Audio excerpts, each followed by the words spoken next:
All right, so now we're getting into the muscles of the velum.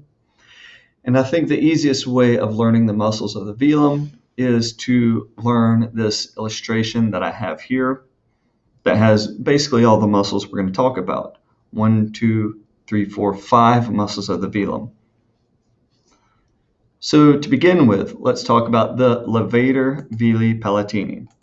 So once again, you're hearing the term levator, and you hear the word palatini. That's soft palate. That's the palate. So the levator veli palatini, it originates up near the eustachian tube and it courses down into the body of the soft palate. And you can tell if this muscle contracts, it is going to elevate the soft palate. And so the levator veli palatini is the primary elevator of the soft palate. The next muscle we're going to talk about is also up here. It is the tensor veli palatini, and it runs from the eustachian tube down to the lateral portions of the velum. And the purpose of the tensor veli palatini is that it dilates the eustachian tube. It opens up the eustachian tube that allows fresh air to get from our nasopharynx into our middle ear. So it aerates the middle ear. So levator veli palatini elevates the soft palate. The tensor veli palatini dilates the eustachian tube. The next muscle we're going to talk about is the paladoglossus. And this was already mentioned in the muscles of the tongue section. But the paladoglossus is the muscle that runs from the tongue up to the soft palate. And you can see here that this muscle is going to do one of two things.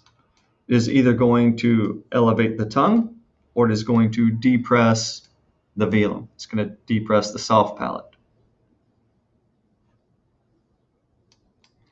The paladoglossus is the anterior facial pillars.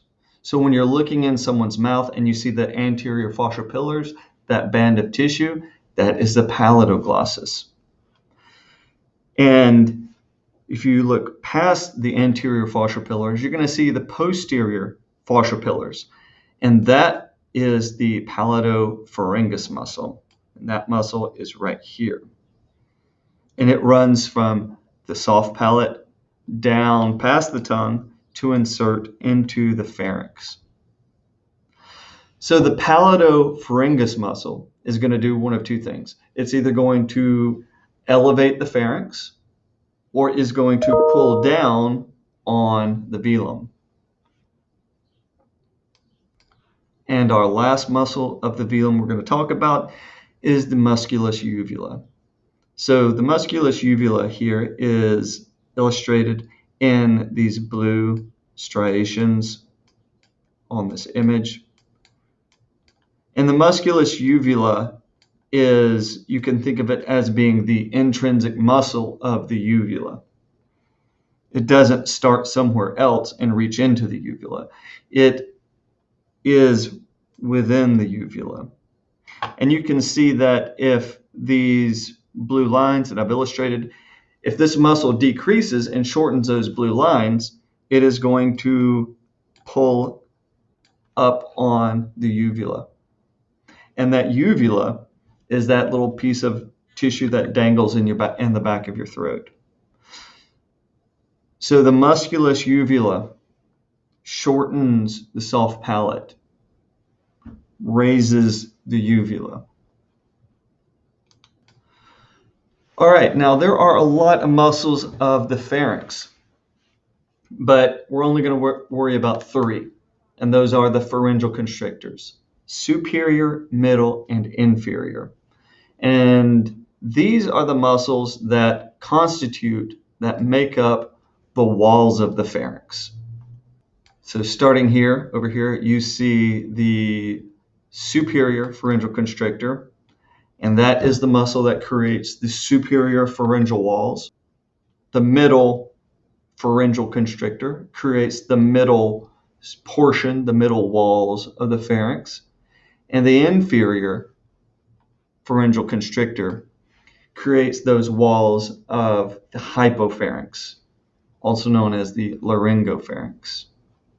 And the pharyngeal constrictors are important to accomplish the constriction of the pharynx that happens during the pharyngeal stage of the swallow.